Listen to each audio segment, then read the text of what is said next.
I'm Karen Kitchell, and I am involved in the mentoring program where I have been visiting a woman in the Wksp prison for about 2.5 years now. I'm also a prayer warrior, and I have a pen pal in Sing Sing, and those are all wonderful opportunities, I believe. It was about 2.5 years ago when I decided to retire, and one of the things I wanted to do was to be able to work with people who I never had a chance to work with in my previous positions. And so I got involved with a kindergarten class where I helped Hispanic kids learn to read. I work with immigrants who are learning our language, with some underserved teams. I work with the homeless and the food shelf and a variety of things like that. And one day I saw an ad for looking for mentors for prisoners. Well, I had absolutely no experience, no exposure to prisoners in any way. But somehow in the back of my mind, that line kept coming forward. I was in prison and you visited me. And I thought, I wonder if I could do that. So I went to an informational meeting, and one of the things that kind of struck me at that meeting was when they talked about, as we heard this morning, some of those statistics about people who are in prison, who end up coming back to prison, but the difference in the people who have mentors and how that decreases in the number coming back. And I thought, gee, maybe there's a chance for making some little difference there. So after the orientation, I met with the program manager, and they told me about 2 women, and they said, you can choose. It sounds like there might be a match for either one. The one had a family who came to visit her. The other woman had never had a visitor. And I said, I'd like the one who's never had a visitor. Since I was starting out without any exposure, I thought that might be a good way to start. And so I met with Audrey and started to learn a little bit about her situation, about how her mother, her twin sister, her father, her brother had never come to visit her. Her sons, who she deeply loves and would love to see, were not allowed to come and see her. And that was based on her ex-husband's choice. Her parents, of course, made their own decision. And what I learned is lots of times when people are incarcerated, family, friends, just decide they don't want anything to do with them for no particular reason, or maybe for their own reasons. And so I found just very simply that I could become a friend to Audrey. I could be a listener more than anything else. I could be there when she wanted to say, I wish my mother would come and visit me. And I would tell her, maybe in the future, maybe there's other people who are not part of your family who might become really important to you in your life. I was able to tell her that I pray for her every day, and that seems to have made a difference. She's told me how I'm her link to the outside world. And we talk about books and movies and those kinds of things too. And so it's just these little visits that I believe have helped her, and meanwhile are very gratifying to me. So I'll go with that, and I'm glad to answer questions also. I'm Vic Anderson from this parish, and I became involved in mentoring a prisoner from Stillwater, and a brief time at the Hennepin County Workhouse. And it was an unusual circumstance for me because I had been retired for many years before I got involved. I was 72 years old, and I thought, why am I doing this? But there was an article in the Sunday paper from Hennepin County Social Services that they needed mentors for prisoners. I was perhaps the most unlikely person they had encountered because I had a career as a police officer, detective in the homicide, sex, and robbery division, and I was very uncertain as to whether I should even consider something, but something drove me to respond to this. And a good chunk of my career was spent putting people on the other side of the bars. And it probably was one of the more meaningful things in my life, to participate in a face-to-face ministry with a black man. I was 72, he was 33. I was more than twice his age. I couldn't believe that he would even consider meeting with an ex-cop twice his age, white, and it was an unusual experience. We went through a lot of trials and tribulations together. I don't think Charles had ever trusted anybody. I don't think he ever had anybody to trust. I can't say that I was very trusting of him. When you're a police officer, you work with the worst 5% of the community, and maybe the top 5% of the community. And by worst, I don't mean character or strength. In my experience, it was more circumstance. People that had been raised without families, people that had not known much except a criminal life. And I don't believe that I had many answers to begin with, because I had to work my way through this learning process, as did Charles.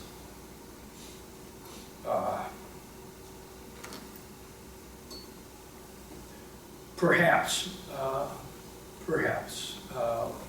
one of the most eye-opening experiences for me was, I kind of anticipated it would be, but I had a tremendous distrust, and as did he, but it was a way out of the cell. That's why that was his motivation to spend time with me. It got him out of the cell, and there was a lot of testing that went on back and forth between us, and I could talk about that more, but not now. Right.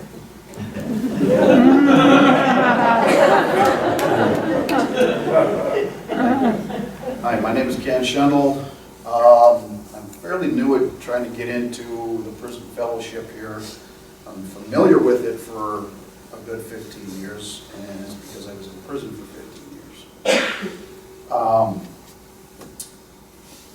My first 7 years in prison, I was just full of anger. Mad at myself, mad at the world, mad at everybody. Didn't like being there. It was real tough for me to be in there. I come from a background of Lutheran.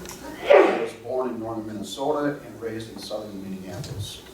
And to have both those parts of life kind of confused me, I guess you could say, because I was getting the street life and I was getting the country life living.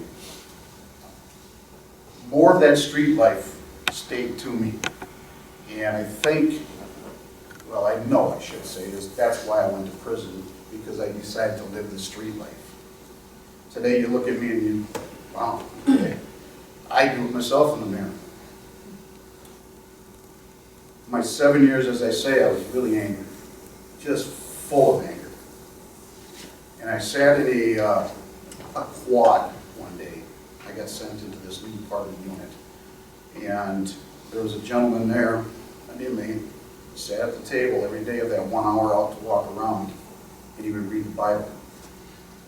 I don't know how many days it went in, I finally just, hey, what do you get from this thing? Why? What are you doing? And me having 7 years of nothing but anger, he just said the one word, peace. Wow, blew me away. Still is. He was shipped out from Lion Lakes Prison to Rush City where we had met. He was in the IFI program at that time. It was IFI, Interchange Freedom Initiative. Some of you are familiar with it. It's now called PFA, Prison Fellowship Academy. And he got shipped out in the middle of the night, sent to Rush City. No reason why. Nobody could figure it out. And then after 2 weeks of him and I discussing the Bible and our lives and everything else and created a friendship, the next day I got up excited looking to study the Bible with him. He was gone. He got sent back to the IFI program. Well, I went real fast and got a pen and signed up for IFI. Got put into that program and I never looked back. My anger disappeared, my life changed. I loved people. Hard to say when you're in prison. The group of men in there that were in that program helped me, and I helped them, I'm sure. But it was just something that brought us together. Now, the reason I tell that story is because those men were mentors to me, as I was to them. And I got involved in other programs in that program, which there was many. And the men that were in that program with me, there's 12 of us, and it's growing. And we've been doing it for 6 years of me being out now. We are called the Lifer Group. And we are involved in helping guys coming out of prison get their jobs, mentors to them, help them go to the bank and get a checking account started from the little bit of money that you get coming out. In any way we can help them, give them rides to the store, whatever we can do out of our own. DLC is trying to get in there and wants part of it, but we want this for ourselves because we know these guys. So as being a mentor to these guys in the prison, we became closer than anybody would ever think with these guys. And these guys that are coming out, you would not believe what they talk about. Mentors. How much they want mentors when they come out. They need people to write to them. The program that was already suggested of pen pals, I've been there. The Angel Tree, I've been there. I've seen so many faces of men. Not the women, because of course you can't be in there. But the men's prison, the men's faces when they get to go down to the room where the toys are put out.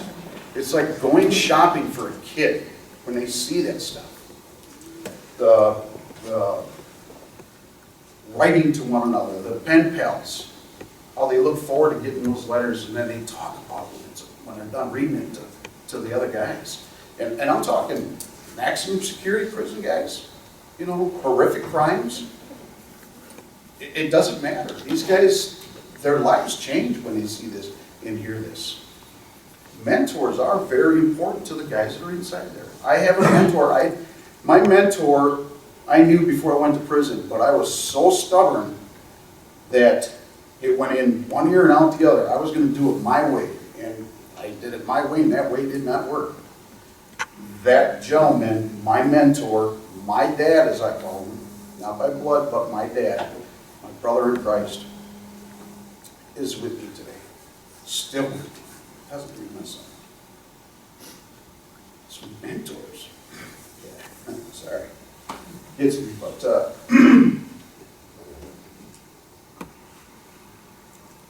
our Heavenly Father sets us in place for something to do to help others. And I believe that's what it is. And that's why I'm doing what I'm doing. I belong now to a program, CCTP, which is, you familiar with it? You've heard of it? You shake your head.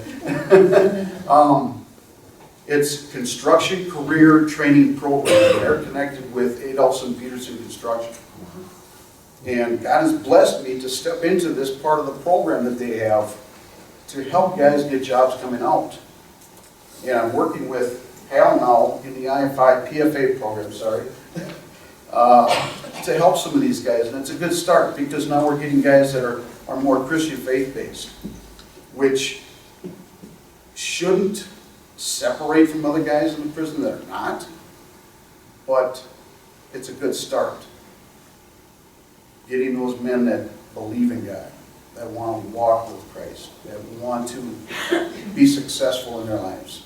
And that's the main goal, is being successful in whatever way it could be. You know, it could be little, it could be huge. Mentors. It's huge. It really is. People don't think much of it, but it's a big need for a lot of men. You think about the men and women that are in prison, what kind of life did they have before they went to prison? Did they have a father? Did they have a brother? Did they have a sister? Did they have that mom and dad? A lot of them didn't. And I've got to know a lot of guys that never had that dad, never had that mother in their life. Or if they did, they were on drugs, they were doing something, and they were gone. You hear the stories, and they're true.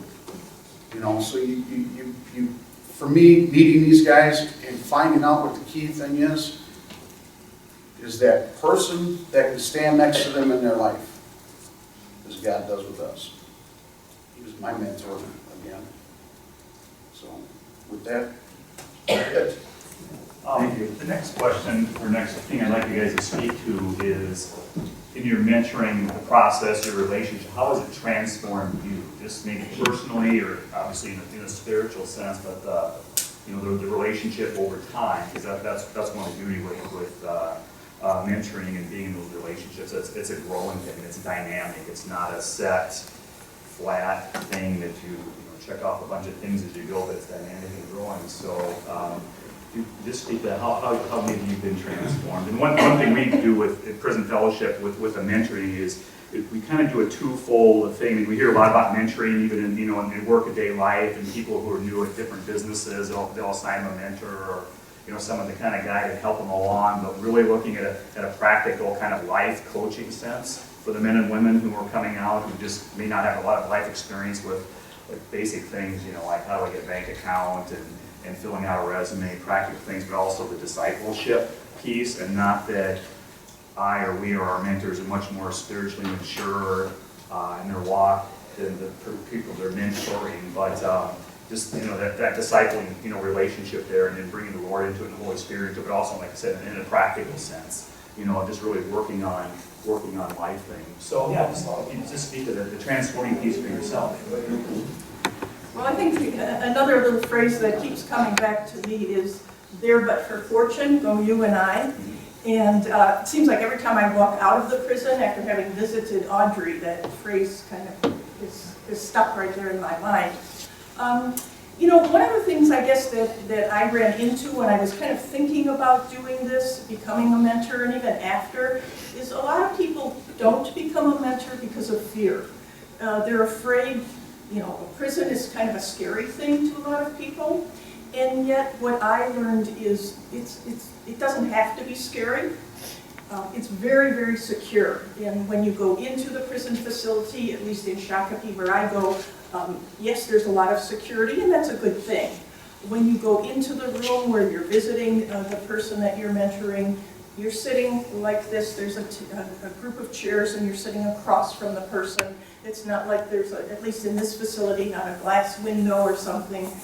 There is a person in the room who monitors how long you're there. Ours are usually 1-hour visits.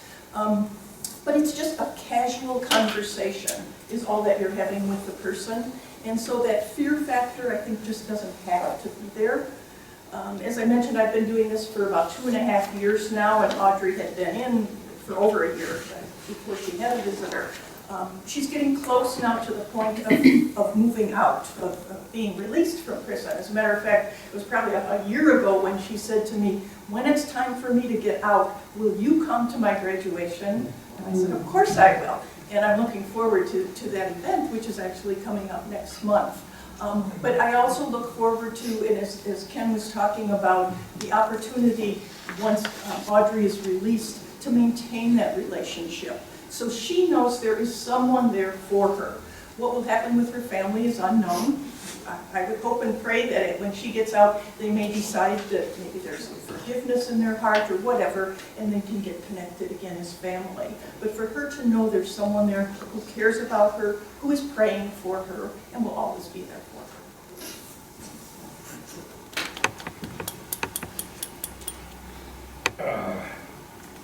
The question was, how did it transform me? Yes, transforming process for yourself. Well, 6-year-old boy from Pequot Lakes, never seen a black person or any person of color up there in 1930s when I was born, and joined the Marine Corps at 17. Still had never encountered anybody. It was like being here, all these white faces out there. I got to Marine Corps boot camp and met my first black person, my first Indian person, my first Hispanic person, my first Oriental person. It was an unusual beginning without all the details, but it opened my eyes a bit. And I got out of the Marine Corps, and shortly thereafter, after a few other unfortunate vocational efforts, I ended up on the police department. And I made very good strides in the police department. When I left the department as a lieutenant, I was deemed probably a little nutsy by the people that I worked with, because you don't do that at that point. But I didn't need security. I was a burned out person from my responsibilities on the police department. As a detective, when I first started, why I maybe was assigned another case, maybe 2 per week. When I left, it was probably someplace close to 15 or 16 cases per week. That is what you read about today when police officers don't follow up on things. There aren't enough hours in the day for a guy to receive that kind of a caseload, and you talk about it, and it's do the best you can, you know. And you end up making decisions. This isn't worth following up on. I'll never get to the bottom of this. I can't deal with it. And you make a phone call to the person, and you give them lip service, and then move on. I was accustomed to that. Most of my customers were people of color, most of them.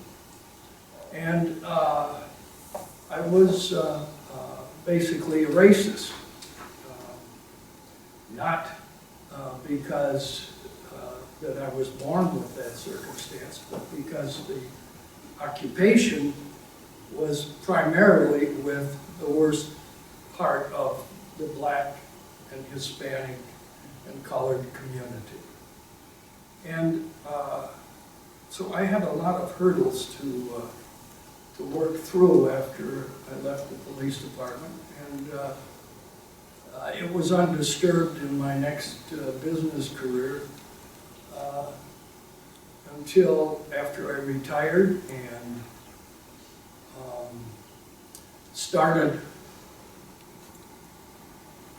I was capable of writing checks to different charities. And I did a good job, and I felt like I felt good about, here's some money for the American Red Cross, here's some money for this charity or that charity. And then sometime around the turn of the century, I had this kind of a life-changing experience where that I needed to do something. And I didn't know what possibly I could do. And that's when I came across this ad in the paper. And I responded to it, and the mentors had to volunteer themselves. They had to want to be part of this experience, and they had to want a mentor. And so I sat down at the table that first day at the jail, and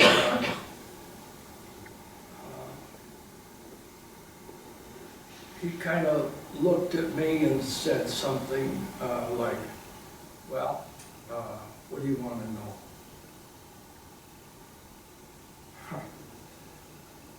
I didn't know how to respond. I had been given a lot of training, but that was a question that wasn't brought up to me. And so I responded in the way that I had been taught. I don't know, I said. What do you want to know? And from that, he lied to me a lot. I tried not to lie to him. I tried to keep my mouth shut, ask a question and shut up, and listen. The most important thing to do is listen. Everybody likes to talk about themselves. That's why I'm up here.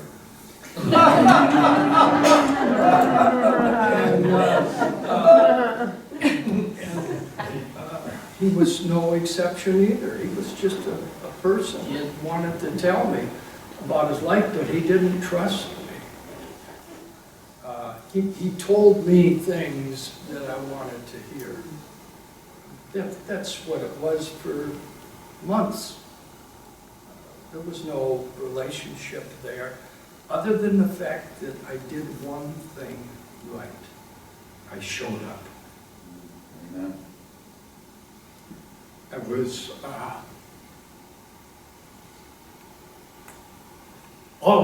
always on time. I always showed up exactly at the right time. He didn't. The first time I went, he was playing basketball. And the guard went out and asked him if he wanted to come in and meet with his men. I just tell him I'm playing basketball. And so I was kind of told to expect to have that kind of experience. Well, I could go on and on. The trust factor didn't really begin to even have roots until about 3 months into the relationship. And he was a multiple-time loser. And we never talked about anything with his previous experiences, but he told me one meaningful thing. He said, you know, I'm going to get out in August, and you told me that you're going to be there.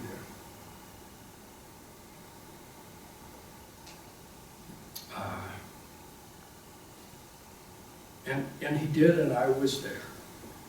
And we got them some things. We got going on a driver's license. We got going on a GED thing. He had never gone past about the 8th grade. And, it was a difficult set of circumstances, but he said, I just want you to know one thing.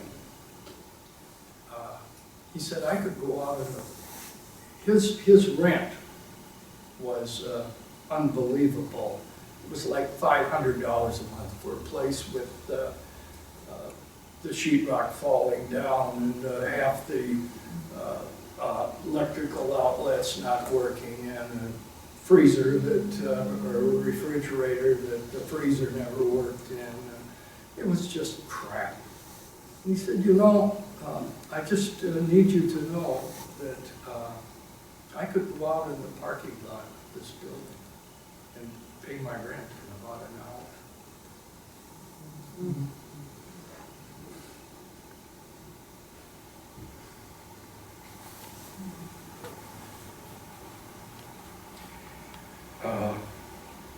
I couldn't envision that. And the relationship that came about after that moment probably was one of the more meaningful moments in my life. And the rewards of that kind of a truly, totally honest set of circumstances where people don't tell each other what they want to hear. And he would try to BS me every once in a while. And I did have enough savvy from my police experience to say, no, tell me what it was really like. Tell me what really happened. Tell me what they really said, you know. And we go through lives and we give each other all kinds of lip service. But to have that kind of a relationship with just even one person outside of your family is just something that took my life in a different direction and changed me personally. I benefited from this more than Charles did, if not, well,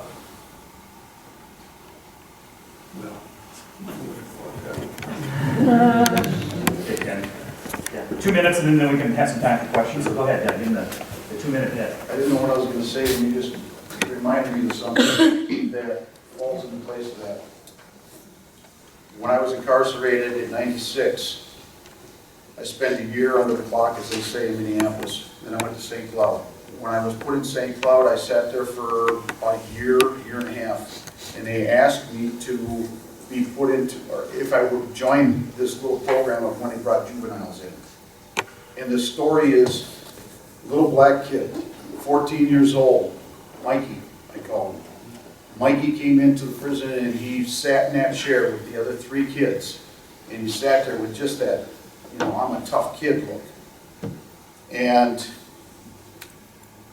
we started talking about things, and he talked about why he was put into this program and sent there. He was stealing, he was doing anything, any means to feed and keep his little sister alive, to keep her living. She, I think was, at that time, he was 14, she was like 6. No dad in the picture.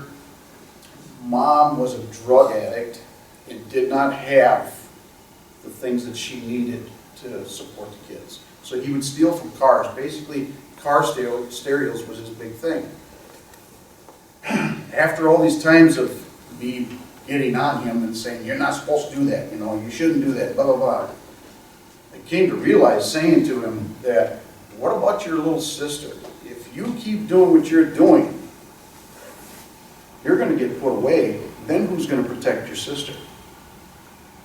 That shut him up right there. Now, he was falling out of school, being kicked out of school. He would skip school, all this and that. And the school is the one that had the programs. They brought him up there with hardly any grades. I mean, this kid just did not want anything to do with school. After that conversation of, what about your sister? School wrote us and told us. He sits in front of the class. Wow. Grade 0. He doesn't steal. We have time for questions from the group. Yeah, all right. Maybe there's not anything for any of us. I have a question. The gentleman that just spoke with the nice jacket there, the cashmere jacket.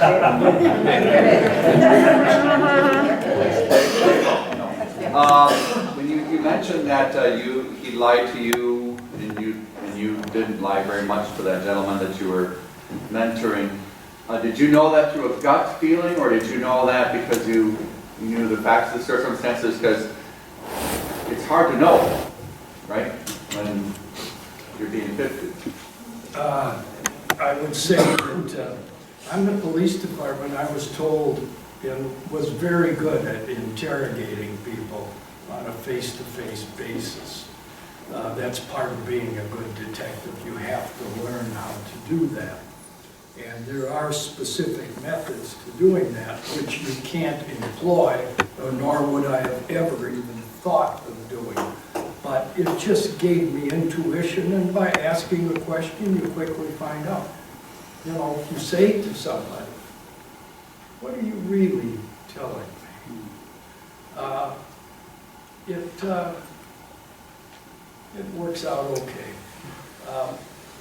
I never lied to him, and still don't.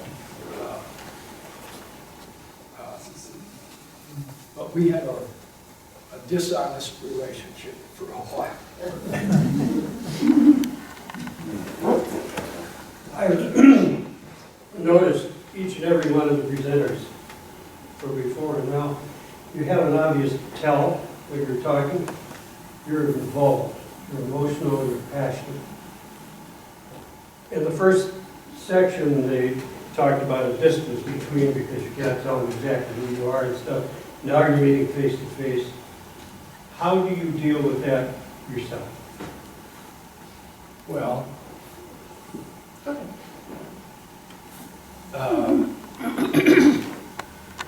the program that I was in was designed for face-to-face meetings.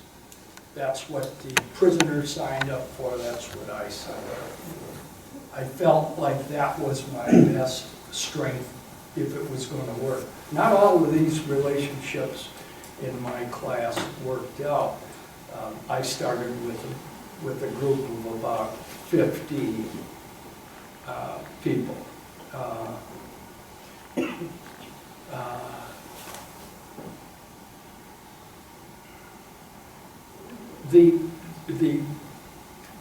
The face-to-face part of it is the most difficult, also the most rewarding, also the area where you accomplish the most, because my man, Charles, had been out a couple times and was a recidivist.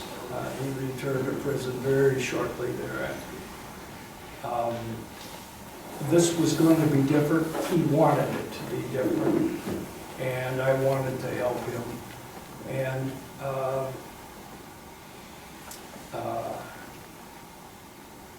but he was uncertain. I was uncertain, and it gravitated to what was originally designed. But the program had I was told anyways by the program director that their success ratio of keeping a person out of prison more than 3 years was about 89%, which was extremely unheard of. And it was the face-to-face nature of it that worked. But the third year, after Charles and I had been together, the program was, they lost their budgeting in the Hennepin County Social Services. And Hennepin County had lost a significant portion of their budget. So as effective as the program was, it didn't serve enough people to justify the putting it together and maintaining it. And so it went by the wayside. And we got a nice letter telling us that we should express this to our mentee and so on and so forth. And but Charles and I just kept going. Any other questions, panel? Yes. When you mentor, is that a weekly visit? For our prison fellowship program, it's pretty much a weekly commitment. We have an actual mentoring evening, Thursday evenings for the men in Lino Lakes and then the women in the Shakopee prison. We do 3 a month, and then a 4th we do we get all of our mentors together, fellowship a little bit, have food, and then just kind of share what's going on. One of the things, and then I'll just be done with it, but I'll be sticking around, and that is, you know, with our mentors, we don't want anyone to be like an island out there, you know, not just doing your own thing, but just feeling, you know, anything that's awkward or uncomfortable, or we had this conversation into it, you know, we always make ourselves staff accessible, mentors, you know, amongst themselves, you know, sharing things, so we never want anyone to feel like I'm doing this alone and I kind of feel a little uncomfortable with something or something comes up that way, so we really stay connected. There's no silly questions for our reentry person, myself at this time. There's no, you know, bad or wrong questions. Call me, text me, email me, you know, anything that's, you know, so people aren't out there just, here, go do it and good luck and, you know, we'll talk to you in a month. So we maintain a good ongoing relationship with our mentors and obviously, and with the mentees as well. We connect with the people you're connecting with in the prison as well. So we stay that way. Now, And if I can just add, yeah, I'm very similar to the program, but I'm actually part of a different program. It's the Wksp program, which is once a month, in-person mentoring, visiting the person in prison, and then letters and emails in between.